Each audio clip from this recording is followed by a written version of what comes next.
this talk. So the talk is on the Converse theorem for quasimodular form. So we'll discuss about what is Converse theorem, what is quasimodular form, and then we'll see what Converse theorem for quasimodular form means. So this is a joint work with Mrityunjay Charan, who is my PhD student, current PhD student.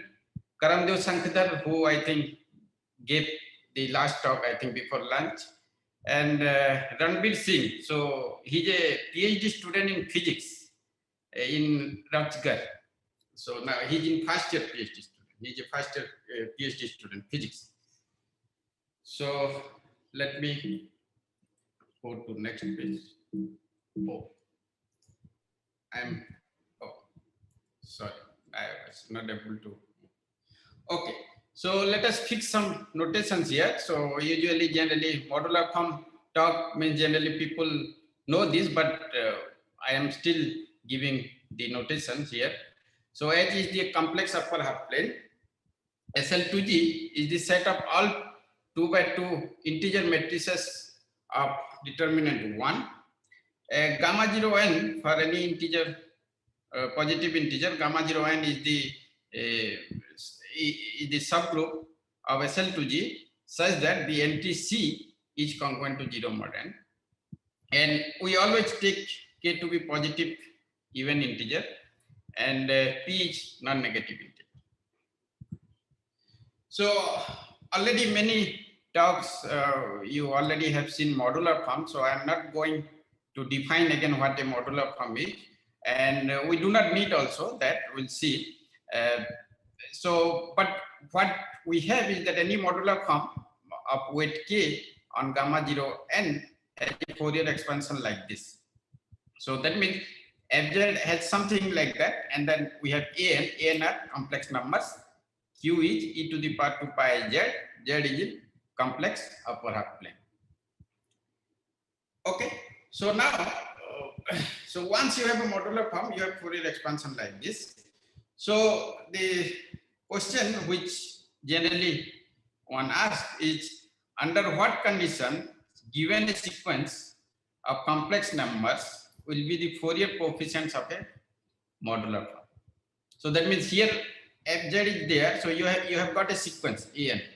So now we want the converse part. That means you have a sequence, and when can you say that if you take those sequence and form this Fourier expansion, that will be a modular form. And any answer to this question is called a converse theorem for modular form. Okay. So now let us see what is known so far, what people have done. So before that, actually, so before answering this question, what people have done. So since we are asking the converse question, we should investigate if F is a modular form and we have the Fourier expansion, what properties they satisfy, what properties this an satisfy. Then only we can put this condition. Otherwise, if they do not satisfy those conditions, then automatically we cannot say that they will form a modular. So that is why we have to know what are the properties, some properties they satisfy. So if you consider the Dirichlet series by taking the coefficients an, so for sufficiently real part of S sufficiently large, you can see that this converges because of this bound on the coefficients n. One can prove that this is convergent for real part of S sufficient. And also we can say more that if you construct this function, which is gamma function and some power s, gamma function and LSF, then this is called the completed L function attached to F. So it has a meromorphic continuation to the whole complex plane, and it satisfies this functional equation. Lambda n SF relating to lambda n k minus s, and then f slash kwn, where f slash kwn is defined in this way. So This is the way, and Wn is the matrix 0, -1, and 0. Okay, so this completed L function, it's there is the well-known thing that completed L function meromorphically has a meromorphic continuation to the whole complex plane. So S is the variable I'm considering, S plane you can say, and it satisfies this functional equation, S relating to K minus S and F relating to F/Wn. So these are some property as I mentioned here. So Hete was the first person who proved a converse theorem. So converse theorem, as I mentioned here, that you put some properties, some conditions on A, and then see that under what condition they will form the Fourier coefficients of a modular. So Hete proved that. So K and are positive integers, and we have two functions on upper half plane, F and G. They have Fourier expansion. Okay, upper half plane. I'm not putting any condition, holomorphic, etc. It will follow from this property on the bound on the coefficient. So they have, suppose two functions I have on the upper half plane. They have Fourier expansion like this. Here again, I'm not mentioning, but Q is e to the power 2 pi z. Z is the complex upper half plane element, and An is big O of n power alpha, and Bn is big O of n power alpha for some alpha bigger than G. That means it is bounded by some constant time n power alpha. Then the following two statements are equivalent. So the two statements, the first statement is F/Wn is G, and the second statement is both this function that here I have some typo here, that should be lambda n. So somewhere I have written lambda n, somewhere lambda, but since we are constructing lambda related to that n, if you go back, that lambda n is here and n is here. In the definition of lambda n is here. So that is why I have put n there, but here there is no n, but it is the lambda n. So both the function lambda n sf and lambda sg can be meromorphically continued to the whole S plane. They satisfy the functional equation, and the function this is holomorphic on the whole S plane and bounded on any verticality. Okay, so Hecke proved that these two conditions are equivalent. So now it is not clear from this theorem that whether this is kind of converse theorem or not, but it will be clear. In some case, we get the converse theorem. So converse theorem means we are putting some condition on the coefficient, and then we are asking whether they form a modular form. Look, so this is for any integer and any k. Okay, so now consider when n is 1. So n is 1, so SL2G is nothing but gamma 0, 1. And we know that this is generated by two matrices, 1, 1, 0, 1 and 0, minus 1, 1, 0.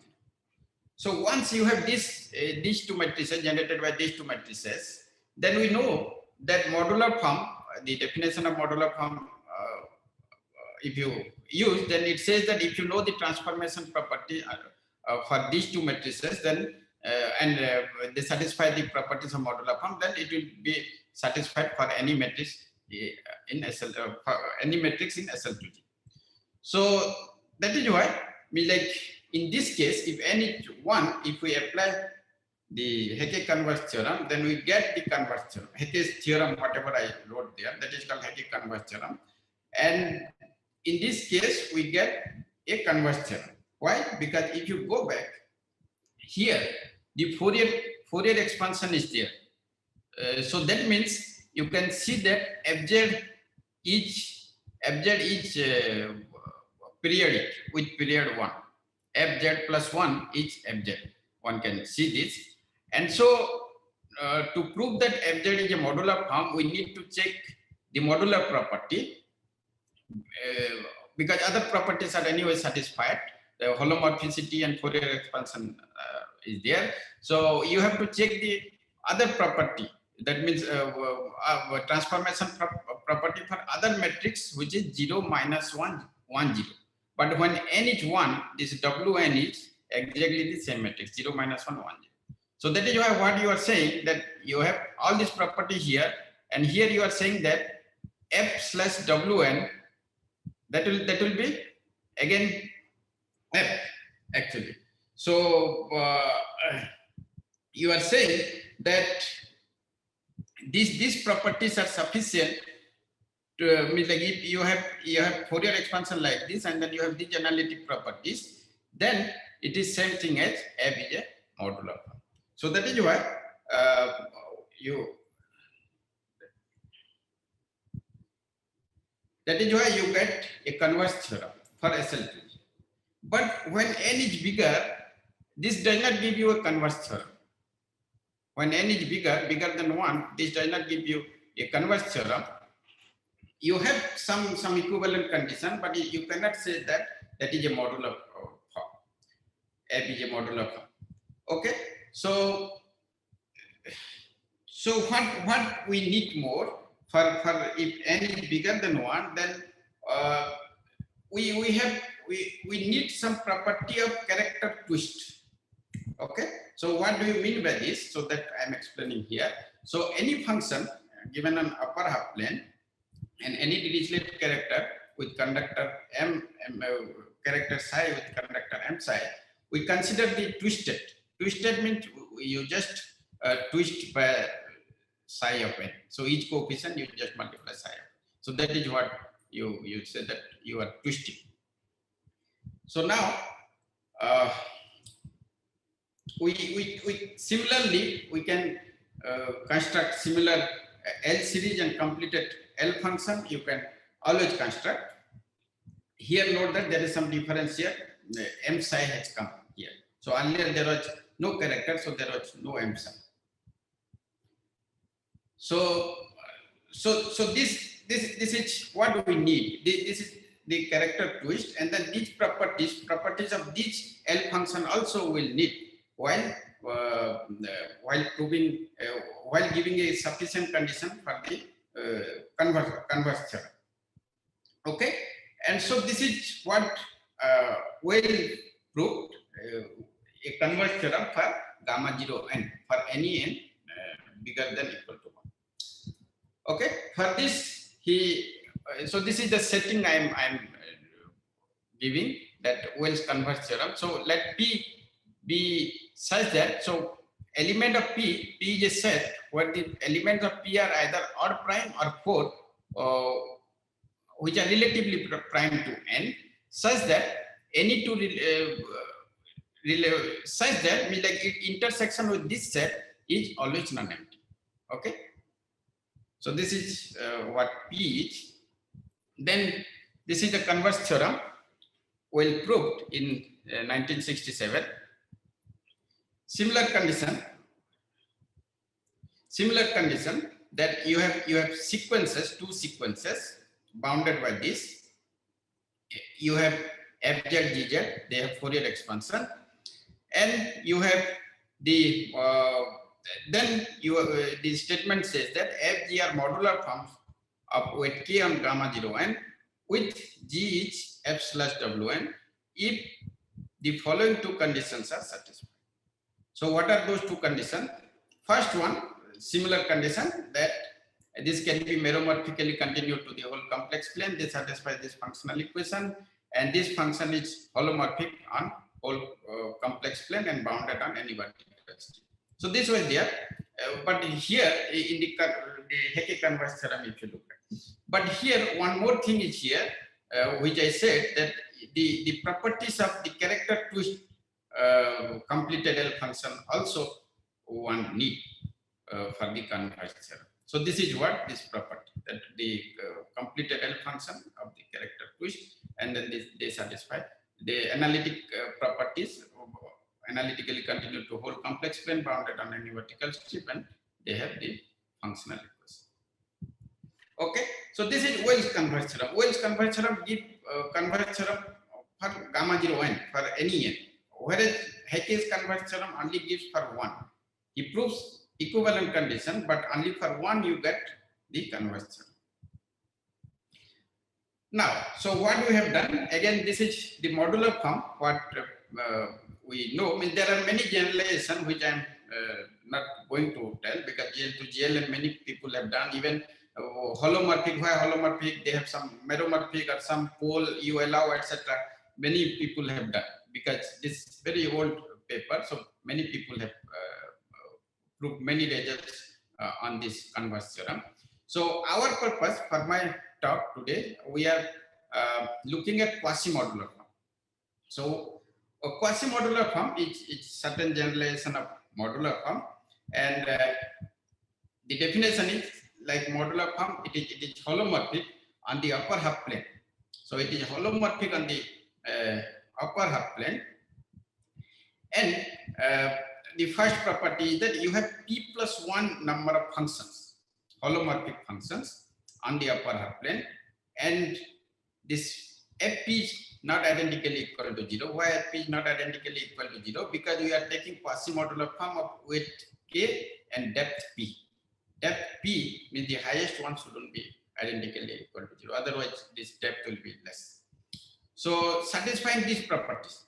So like if you look at here, in case of modular form, if p0, that is what you get in case of that boils down to the case of modular form. So if p0, that is a modular form. So here quasimodular form, in that way it is a generalization of modular form. P can be anything bigger than equal to 0. Okay, so that means this transformation property is there. So in case of modular form, we had the holomorphic functions function on upper half plane, and transformation property and Fourier expansion. So here holomorphic is there. Then transformation, there is slight difference in the transformation property. Here p plus 1 functions appear, and this actually the second condition gives you the Fourier expansion. In fact, so I'm not telling how it can, but the second condition gives you the Fourier expansion. And when these conditions are satisfied, then we say that these are polynomially bounded functions. So each fj are polynomially bounded functions. Each fj will have Fourier expansion, and they are polynomially. If this condition is satisfied, then we say that they are polynomially bounded. Okay. So once we have this, now we can see here they are constructing L series. First we took the coefficient and then said that this is L series, and then we looked at analytic continuation, functional equation, etc. So here you have p plus 1 function, in fact. So and then they are related to quasimodular form, and here note that f0 is same as f. So the 0 here p plus 1 function, in fact f is same as f0. So now let us see first some examples of quasimodular form. So Eisenstein series, we know that we know the Fourier expansion of Eisenstein series, and for even k bigger than equal to 4, ek given in this way is a modular form of weight k for SL to G.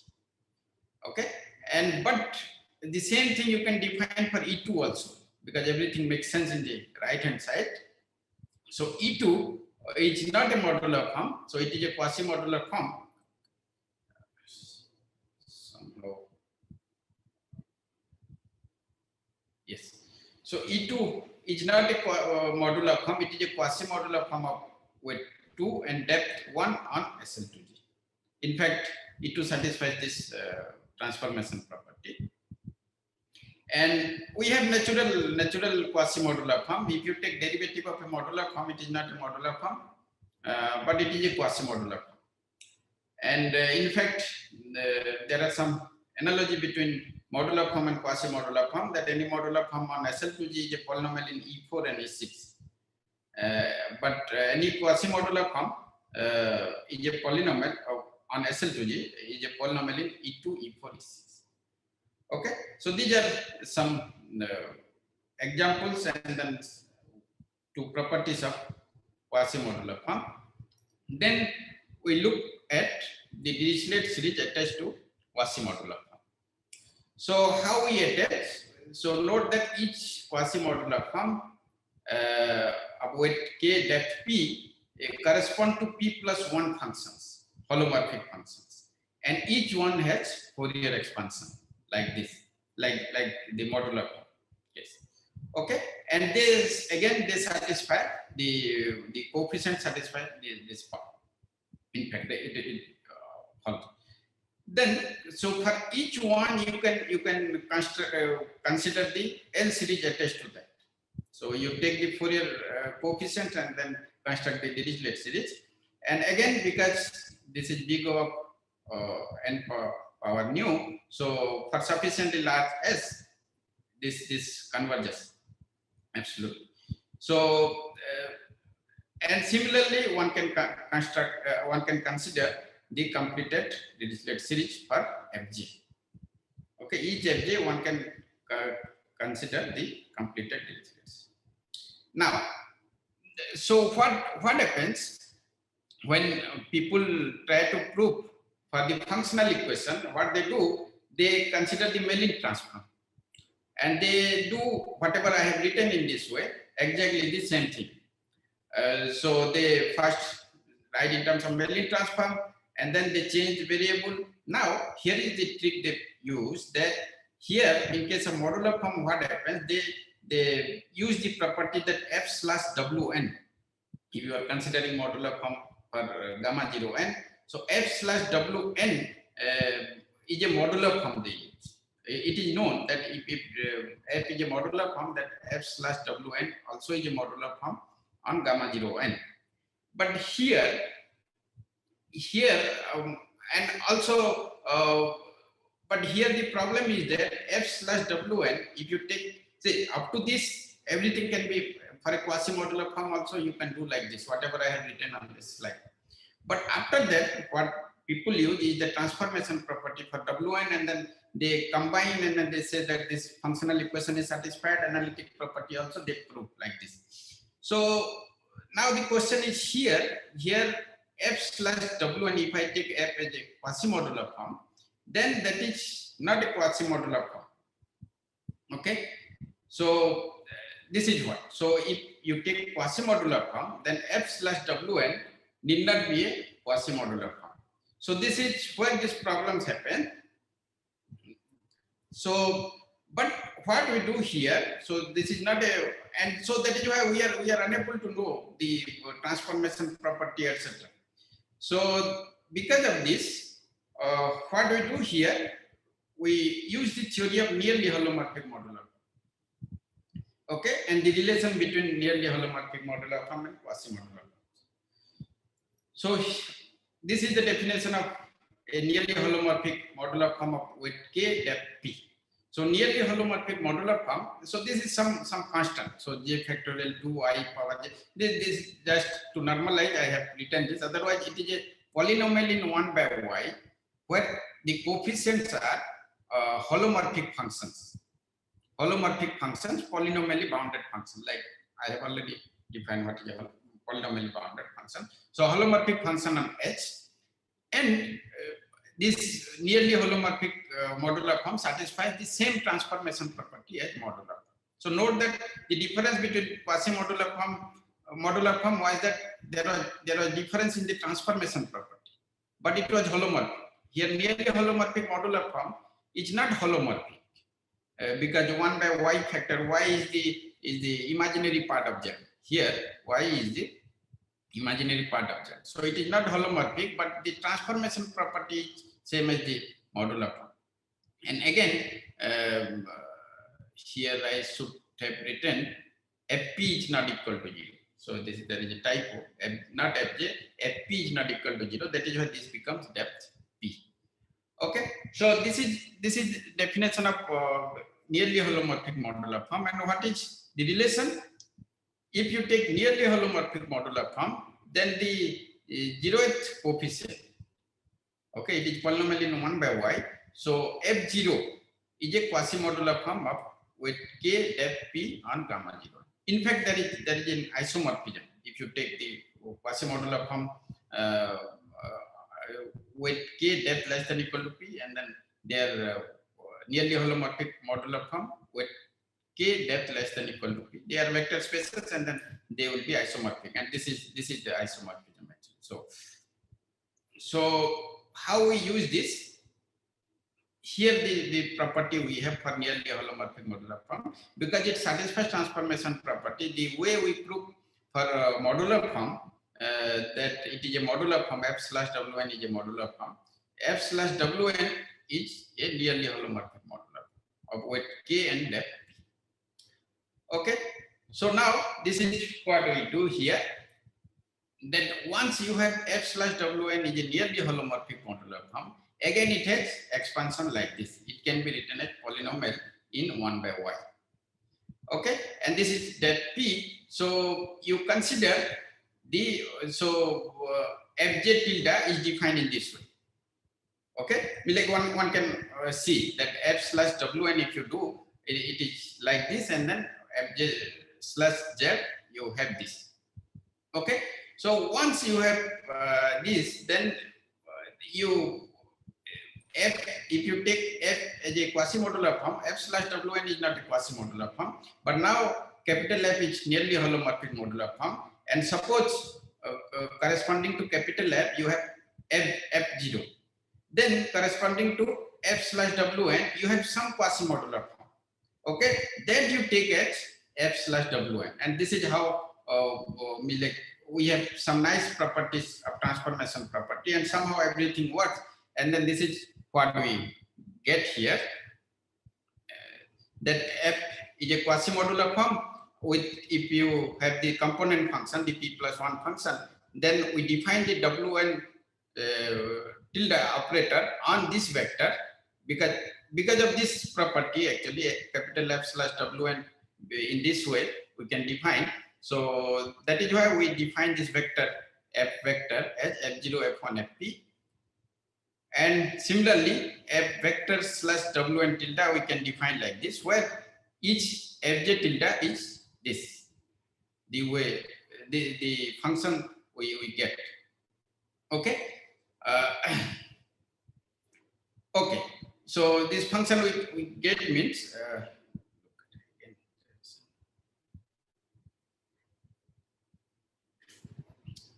some problem. Okay.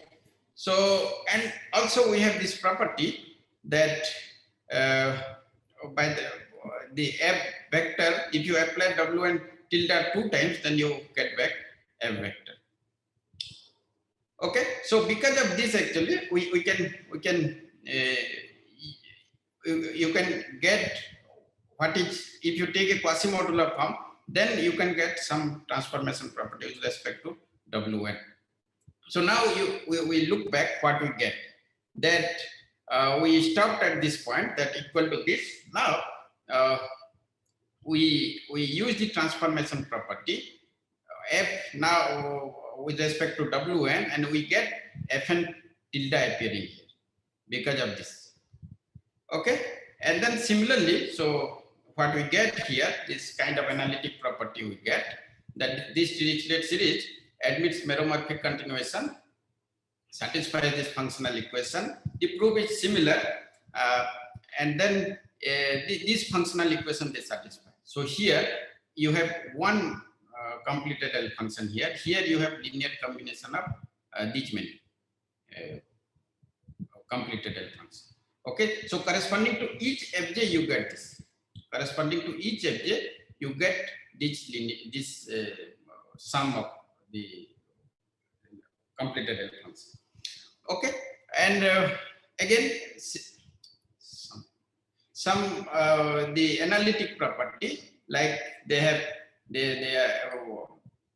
holomorphic. This function is holomorphic on the whole S plane, bounded in any vertical strip, like this. All these properties are there, and because this function is holomorphic, so in particular this has analytic continuation. If you take lambda SF, this has analytic continuation in whole S plane with simple poles. Possibly if you look at this expression, so you can find out the simple pole. It is 0 k minus 1 up to k minus p. Okay, because f is nothing but f0. note that f is nothing but f0. We are doing it for fj for any j 0 to p. F is nothing but f0. The 0th component is the quasimodular. So now let us look at, so always L function is there, function equation is there. Now the question is again converse theorem. So what is known for SL2G? Similar question you asked, that you take in case of modular form, you took one sequence of complex number. Here you have p plus 1 component. So here, that is why we have to take p plus 1 sequences of complex number, satisfying all these conditions like this. And each component also, again, the L function I have considered, completed L function I have considered. So suppose this is meromorphic continuation, all bounded, all these things which we had in case of modular form. Then this is the theorem actually that for SL2G, like the Hecke-Converse theorem. When I am saying SL2G, so that means this is the Hecke-Converse theorem. Then F0 is a quasimodular form of weight K that P for the group SL2G with component F0, F1. So this is the theorem, this is known. And this was actually, if you look at P equal to 0 is what I told, that is Hecke-Converse theorem, the modular form case. P equal to 1, this is Lagos MS thesis. So he was a student of Yves Martin. And for general P, so that there P equal to 1 case they used that actually the depth is 1. So I haven't seen that proof because it is in Spanish, so that is not publicly available, this thesis.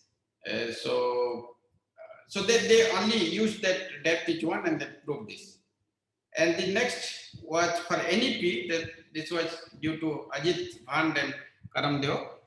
This was in 19. So all proved Hecke-Converse theorem. That means SL2G. So, and we saw that in case of modular form, that was relatively easier. You do not need more character twist, etc. So already when you prove for Well's converse theorem, that is more difficult compared to Hecke-Converse theorem. And Hecke-Converse theorem, it gives, you can prove for gamma 0 n, but this gives converse theorem only for SL2G. Okay, so what we have done? We have actually proved Well's converse theorem. We have proved Well's converse theorem. So it was Hecke-Converse theorem, like we have proved Well's converse theorem for quasimodular form. So similar, what we do here, we take two pairs of p plus 1 sequences.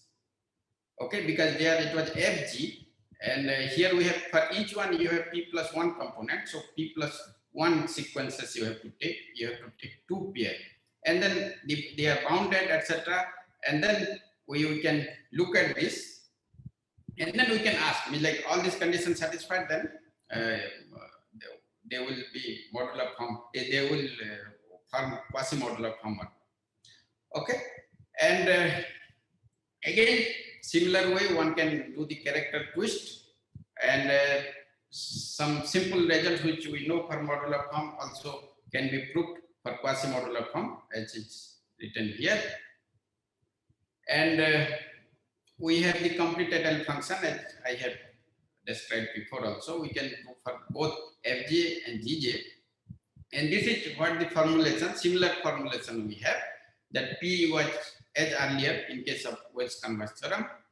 And you have, for each j, we have, for each j from 0 to p plus 1 completed L function we have.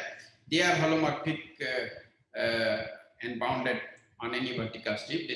This kind of condition was there. And then they have this functional equation, which I have here, because the functional equation fj relating to these many completed L functions, sum of the completed L functions. And then again the character twist, which we had in case of Well's converse theorem. So similarly, here also we have character twist for each that component function fj, gj, and they satisfy this functional equation.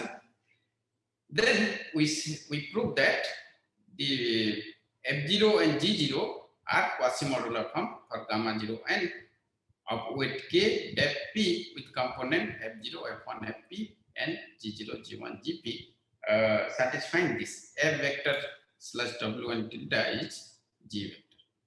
Okay, so if you look at this proof, what we have used is that this legend already SL2G case, they never considered the isomorphism between the nearly holomorphic modular forms and quasimodular forms. So they got somehow, because in that case Wn was nothing but 0, -1, 1, 0 matrix. So they usually, that is matrix in SL2G.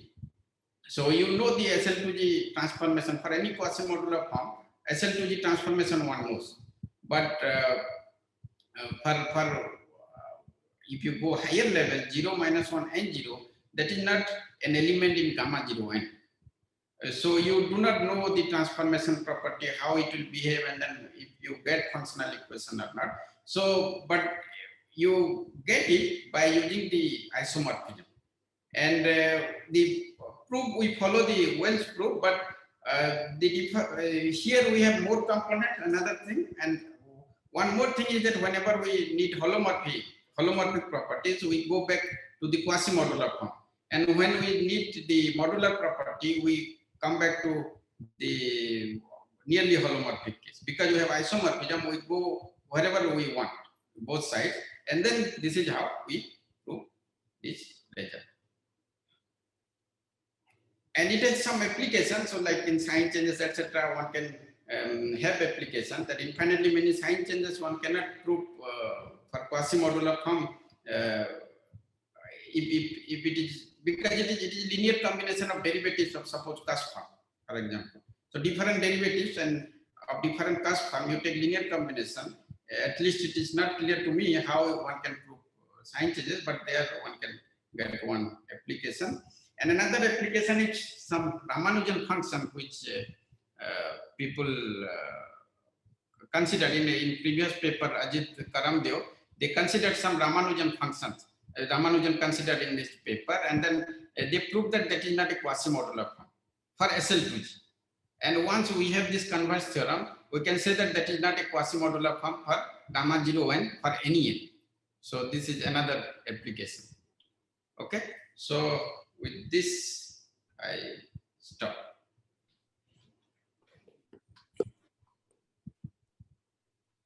Okay, so thank you, Javan sir, for your nice talk. So, are there any question or comments from the audience?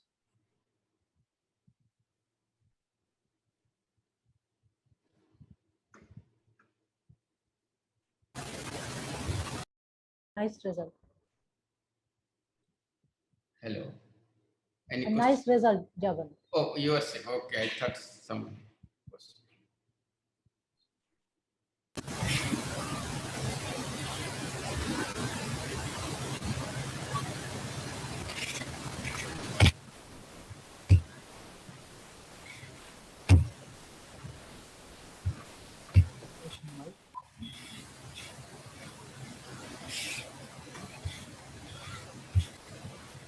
Hello, what is that noise?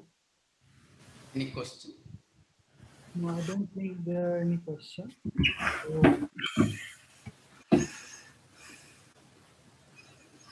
Okay, so if there are no questions, so let us thank the speaker again.